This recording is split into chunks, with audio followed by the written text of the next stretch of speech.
انت يا راك في لاج صغير ما بين 18 حتى 22 23 تبع معايا هذو لي كونساي اللي راح نمدهم لك باش ما تغلطش في الحياه هذيا وراح تافونسي وراح تولي انسان محترم والناس تحترمك وتقادرك واوتوماتيكمون تولي انسان ناجح في حياتك.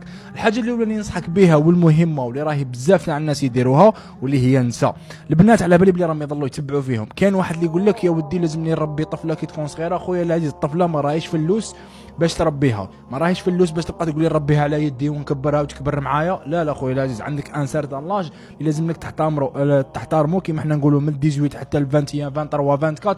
هذاك اللاج انك انت تبني روحك، شغل تشوف روحك فاهم، شغل خطيك من نساء باسكو نساء راح يضيعوك، راح تولي شغل لاتي بهم مشاكل قصه تاع الحب مانيش عارف، تولي بزاف مدبرس في حياتك.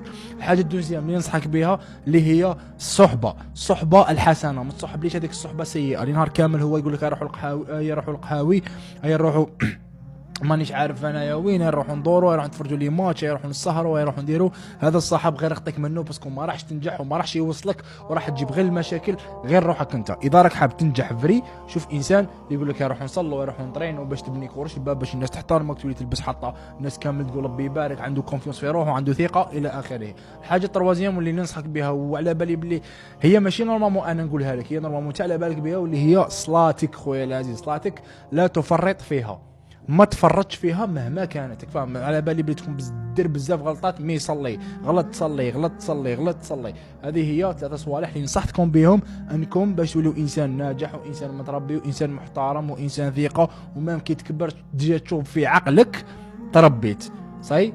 ربي يوفقكم وربي يوفقنا وتهلاو لنا بكومونتير. جا نتلاقاو فيديو جديده. سلام.